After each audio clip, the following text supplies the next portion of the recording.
Une alliance surprenante et inquiétante se dessine entre l'Iran et le Front Polisario, mettant en péril la stabilité du Maroc. Le soutien militaire de Téhéran au mouvement séparatiste soulève de graves préoccupations quant aux conséquences pour la région. Un article récent de Christine Knesch, correspondante au Moyen-Orient pour le magazine allemand Die Welt, met en lumière les efforts de l'Iran pour étendre sa présence en Afrique du Nord en soutenant militairement le Front Polisario, un mouvement séparatiste. Selon le rapport, les récentes attaques contre la ville de Smara, dans le Sahara marocain, revendiquées par le Front Polisario, ont suscité des inquiétudes quant à une stratégie terroriste mondiale orchestrée par l'Iran.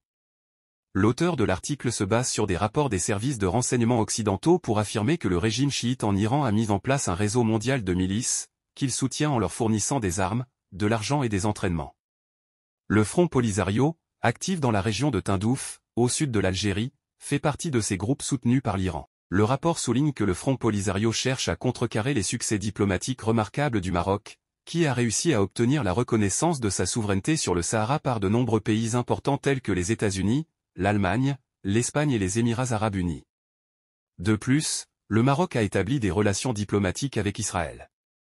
Selon l'article de Die Welt, Téhéran aurait fourni des missiles solaires et des drones aux membres du Polisario.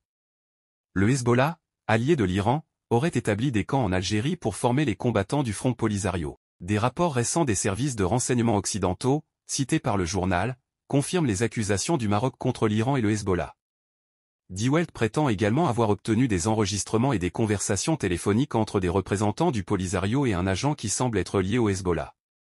L'article mentionne également l'existence d'un réseau de transfert de fonds opérant depuis l'Espagne et les camps de Tindouf en Algérie, qui entretient des liens étroits avec le Front Polisario, l'Iran, le Liban et le Hezbollah. Christine Knesch rapporte également que l'Iran a facilité des rencontres entre le Front Polisario et le Hezbollah par le biais de son ambassade en Algérie. De plus, un représentant du Front Polisario aurait déclaré l'année précédente que l'Iran leur fournissait, par l'intermédiaire de l'Algérie, des drones kamikazes qu'ils pourraient utiliser contre le Maroc. Selon le journal allemand, le Polisario est devenu une cible privilégiée pour l'Iran depuis la signature des accords de paix d'Abraham, qui ont impliqué le Maroc. Le mouvement est devenu le fer de lance des tentatives iraniennes de déstabilisation de la région à travers le Front Polisario.